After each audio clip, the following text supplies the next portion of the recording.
आज जालना जिल्ह्यामधील भोकरदन तहसील कार्यालयासमोर लोकजागर अभियानाचे नेते केशव पाटील जंजाळ यांच्या नेतृत्वाखाली शेतकऱ्यांच्या मागण्यांसाठी आंदोलन करण्यात आलं। राज्यामधील शेतकऱ्यांनी सरसकट कर्जमाफी, दुधाला हमीभाव, पीक विमा द्यावा अशा विविध मागण्या घेऊन शेकडो शेतकऱ्यांच्या उपस्थितीमध्ये लोकजागर अभियानाच्या वतीने आंदोलन करण्यात आले। केंद्र शासनाच्या आयात धोरणाला विरोध करत त्याच्या जीआरची होळी करण्यात आली असून यावेळेला सरकारच्या विरोधात शेतकऱ्यांनी जोरदार घोषणाबाजी करत संपूर्ण तहसील परिसर रणरणून सोडला। सर्वप्रथम आज या महाराष्ट्राच्या राज्यामध्ये कृषी दिन साजरा केला जातोय।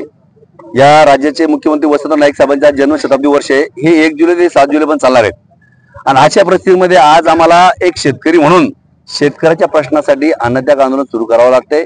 हे महाराष्ट्राच्या इतिहासामध्ये अगदी दुर्भाग्यपूर्ण घटना या ठिकाणी म्हणावी लागेल, कारण केंद्र सरकार व राज्य सरकारच्या माध्यमातून महाराष्ट्रातल्या शेतकऱ्यावर जो अन्याय केला जातोय त्या अन्यायाला वाचा फोडण्यासाठी आम्ही अभियान लोकजागर संघटनेच्या वतीनं मागच्या 5 ते 6 दिवसापासून या मतदारसंघात गावगाव जाऊन लोकांची माहिती घेतली आणि महत्त्वाच्या मागण्या ज्या शेतकऱ्यांच्या आहेत, ज्यामध्ये आम्हाला प्रामुख्याने लक्षात आलं की शेतीपूरक व्यवसाय जर कुठला असेल तर दुग्ध व्यवसाय होता। ज्या दुग्ध व्यवसायाच्या माध्यमातून या मतदारसंघातल्या 10 ते 12 हजार तरुण जे शेतीपूरक व्यवसाय दुधाचा धंदा त्यांनी स्वीकारलेला आहे।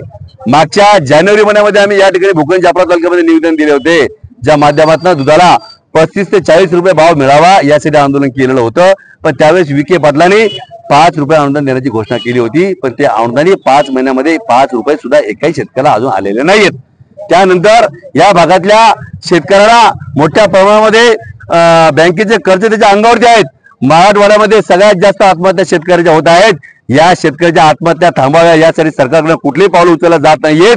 त्यासाठी आमची मागणी होती की संपूर्णतः कर्जमुक्ती या शिवसेनेचे पक्षप्रमुख उद्धव बाळासाहेब ठाकरे साहेबांनी ज्या ठिकाणी आम्हाला घोषणा केली होती की शेतकऱ्याला कर्ज माफी नसून कर्जमुक्ती द्यावी, त्यासाठी आम्ही या सरकारला धारेवर धरतोय की या ठिकाणी आपण कर्जमुक्ती करावी। आज या आंदोलनामध्ये आम्ही प्रमुख 7 ते 8 मागण्या ठेवलेल्या आहेत।